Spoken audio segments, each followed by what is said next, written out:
हा व्हिडिओ तुमच्या समोर येतोय तो दिवस म्हणजे वैशाख शुद्ध नवमी. हिला सीता नवमी असं म्हणतात.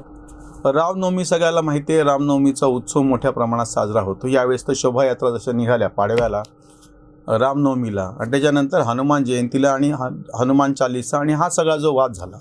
पण ह्या सगळ्या गदारोळामध्ये एक तिथी आपण विसरून जातो, ती आहे सीता नवमी, वैशाख शुद्ध नवमी. सीतेचा जन्मदिवस या दिवशी झाला असं म्हणतात. खरं तर सीता ही भूमिकन्या आहे आणि जनकाला नांगरट करताना ती सापडली अशी ती दंतकथा सांगितली जाते. शेतकरी संघटनेच्या दृष्टीनं आमच्यासाठी हा संदर्भ थोडासा वेगळा आहे. सीता भूमिकन्या आहे. तिचं भूमीशी तिचं जे नातं आहे ते नातं म्हणजे माणसानं जी शेती शोधून काढली, शेतीचा शोध लावला, तो स्त्रीने लावला. पुरुषा शिकार करत फिरत होता आणि स्त्रीने शेतीचा शोध लावला असं समाजशास्त्रज्ञ सांगतात. त्या दृष्टीने हे नातं आहे. आणि ते जे गीत रामायणामधलं गीत आहे, आकाशाशी जडले नाते धरती मातेचे स्वयंवर झाले सीतेचे, हा जो संदर्भ आहे, माणूस जो शिकार करत होता, मारून खात होता, तो पेरून खायला सुरुवात झाला. मानवी संस्कृतीची सुरुवात झाली, शेतीची सुरुवात झाली. म्हणजे तो हा मुद्दा आहे. म्हणजे मारून खाणारा माणूस पेरून खायला लागला आणि हा पेरून खाणे, शेतीचा जो शोध आहे तो बाईने लावला आणि तो संदर्भ सीतेशी आहे. म्हणून शेतकऱ्यांच्या दृष्टीने, कृषकांच्या दृष्टीने, सगळा पूर्ण जो गावगडा आपला ज्याच्यावर चालू आहे त्या शेतीच्या संबंध दृष्टीने ही तिथी फार महत्त्वाची आहे. रामनवमीपेक्षा, हनुमान जयंतीपेक्षा शेतकऱ्यांच्यासाठी सीता नवमी हा जो विषय आहे तो जास्त महत्त्वाचा आहे आणि ती आजची तिथी आहे. या सीतेचं एकमेव मंदिर भारतातलं यवतमाळमध्ये रावेरी येथे आहे. या ठिकाणी सीतेचं एक प्राचीन हेमाडपंथी मंदिर होतं आणि सीता जेव्हा या परिसरामध्ये वनवासात असताना फिरत होती आणि तिथल्या लोकांनी तिला मुठभर लापशी दिली नाही, ती गरोदर होती, म्हणून सीतेनं त्या लोकांना शाप दिला की तुमच्या परिसरामध्ये गहूच उगवणार नाही. आणि आजही त्या परिसरामध्ये गहू घेतल्या जात नाही. इथे एक सीतेचं मंदिर आहे. हनुमानाचं पण एक मंदिर आणि ह्या हनुमानाला लवकुशाने कसं जर्जर केलं होतं आणि जेरीस बांधलं होतं, म्हणजे वेलीनी त्याला जखडून टाकलेलं आहे आणि तो तिथं धारातीर्थी पडलेला आहे. असं ते एक ठिकाणी शिल्प आहे. याच गावामध्ये हनुमानाचं मंदिर आहे. बाकीच्या दंतकथा आपण बाजूला ठेवूयात. या ठिकाणचं ह्या ज्या सीतेच्या मंदिराची अवस्था आहे तो मी फोटो तुम्हाला दाखवतो आहे. आधीचाही फोटो आहे आणि त्याच्यानंतर जीर्णोद्धार केला तो पण फोटो मी तुम्हाला दाखवतो आहे. या सीता मंदिराचा जीर्णोद्धार शेतकरी संघटनेचे नेते शरद जोशी यांनी मनावरती घेतला. त्यांनी त्यांची वैयक्तिक देणगी दिली, खासदार निधीतून निधी दिला, बाकीच्या लोकांनी मदत केली, तिथल्या ग्रामपंचायतनी ते मनावरती घेतलं आणि आता एक अतिशय चांगलं सीता मंदिर त्या ठिकाणी उभं आहे, रावेरी, जिल्हा यवतमाळ या ठिकाणी. ह्याच्यातला जो संदर्भ महत्त्वाचा आहे शेतकरी संघटनेच्या दृष्टीने तुम्ही दाखवा. दुसरा जो एक भाग मला फार महत्त्वाचा वाटतो, नुकताच आपण वर्ल्ड वुमन्स डे किंवा नंतर मातृदिवस एक साजरा केला. आता असे वेगवेगळे दिवस जागतिक पातळीवरती साजरे होतात. आपण जर भारताचा संदर्भ घेतला तर ही जी वैशाख नवमी आहे, सीता नवमी आहे, वैशाख शुद्ध नवमी, हा दिवस खऱ्या अर्थाने जागतिक महिला दिन पण म्हणायला पाहिजे. कारण की सीता ही त्या सगळ्या महिलेचं प्रतिनिधित्व करते की ज्या स्वयंपूर्ण होण्याच्या दृष्टीनं टाकलेलं पाऊल. सीतेला वनवासात सोडून आल्याच्या नंतर सीतेनी ज्या पद्धतीनं स्वतःच्या 2 मुलांचं भरण पोषण केलं आणि दुसरी गोष्ट म्हणजे त्यांना सक्षम केलं, ही फार महत्त्वाची गोष्ट आहे की ते मग युद्धामध्ये त्यांनी ज्या पद्धतीनं रामाचा तो घोडा अडवला राजसूय यज्ञाचा आणि नंतर मग पुढची जी कथा आहे ती म्हणजे एकतर मुलं त्या पद्धतीनं तिनं सक्षम केले म्हणजे आपली अपत्य. दुसरी महत्त्वाची गोष्ट म्हणजे सीता ही एक स्त्रीच्या अस्मितेचं प्रतीक आहे. तिची अवहेलना झाली, त्याच्यानंतर ती रडत कुडत न बसता तिनं आपली जे पुढची अपत्य आहे ती चांगल्या पद्धतीनं घडवली आणि नंतर आपलं अवतार कार्य संपले हे लक्षात आल्याच्या नंतर ती परत रामाच्या आश्रयाला, शरणाला कुठल्याच पद्धतीनं गेली नाही. तिनं भूमीला, ज्या भूमीतून ती आली होती त्याच भूमीला आवाहन केलं आणि मला तू पोटात घे म्हणून असं सांगितलं. आपण ह्याच्यातला सगळा दंतकथेचा भाग बाजूला ठेवू. शरद जोशींनी जो मुद्दा चांदवडच्या महिला अधिवेशनात मांडला होता, त्याच्यानंतर ह्याच रावेरीला एक शेतकरी संघटनेचं महिला अधिवेशन 2001-2 साली झालं होतं, तेव्हाही हा मुद्दा समोर आलेला होता. स्त्रियांच्या सक्षमीकरणाच्या संदर्भामध्ये एरवी आपल्याकडे काय घडलं होतं, आपल्याकडेच नाही जगभरामध्ये स्त्रियांची चळवळ म्हणजे काय, ज्या ठिकाणी पुरुष बसला त्या ठिकाणी बाईला बसवायचं. म्हणजे बाई सरपंच झाली पाहिजे, बाई आमदार झाली पाहिजे, बाई खासदार झाली पाहिजे, बाई पंतप्रधान आणि मंत्रिमंडळ झाली पाहिजे. ह्याच्याशिवाय दुसरी काही म्हणजे हे फक्त वरवरचं झालं. जसं आधीच्या याच्यावरती टीका आम्ही शेतकरी चळवळीमध्ये अशी करत होतो की गोरा इंग्रज गेला आणि काळा इंग्रज आला, बाकी बदल काहीच झाला नाही. नेहरूंची जी नीती होती की ती नीती महात्मा गांधींना जेव्हा पत्रकारांनी विचारलं होतं की तुमच्यामध्ये आणि जवाहरलाल नेहरूमध्ये नेमके मतभेद काय आहे, ते एका वाक्यात गांधींनी अप्रतिम सुंदर उत्तर दिलं होतं की जे नंतर शेतकरी संघटनेने जो तात्विक मुद्दा उचलून धरला. महात्मा गांधी पत्रकारांना असं म्हणाले होते की जवाहरची इच्छा आहे की भारतामधून इंग्रज गेला पाहिजे, इंग्रजांची नीती राहिली तरी चालेल.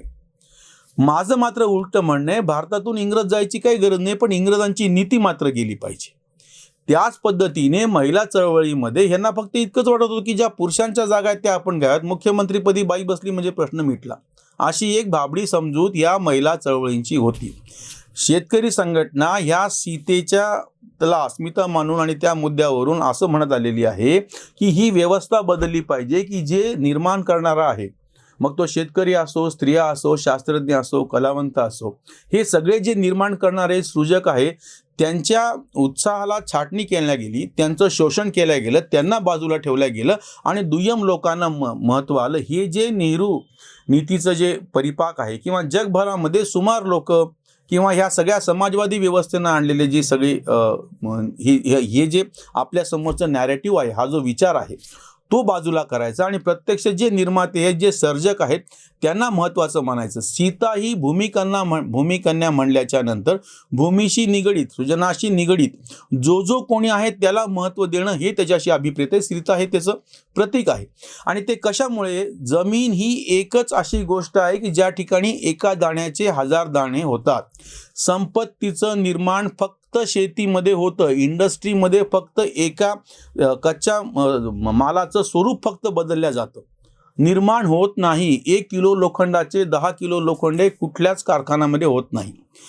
संपत्तीचं निर्माण हे फक्त शेतीमध्ये होतं. शेतीचा शोध बाईंनी लावला आणि सीता हे त्याचं प्रतीक आहे. त्या दृष्टीनं ही जी तारीख आहे, ही तिथी आहे, माफ करा, ही तिथी जी आहे वैशाख नवमी ही महत्त्वाची आहे, कारण की हे सृजनाचं प्रतीक आहे.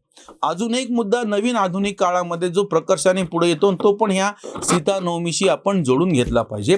ती गोष्ट महत्त्वाची म्हणजे जगाच्या पातळीवरती कोणीही कुठेही जो कोणी सृजनात्मक काम करत असेल, ज्या कोणाकडे प्रतिभा असेल, ज्या कोणाकडे विशिष्ट वैचारिक अशी बुद्धिमत्ता ताकद असेल, त्याची दखल जगभरामध्ये घेतल्या जाणे, हे जे सगळं 90च्या नंतर जागतिकीकरण पर्वामध्ये घडणं अपेक्षित होतं आणि काही ठिकाणी त्याला अडथळे आणले, विशेषतः शेती क्षेत्रामध्ये.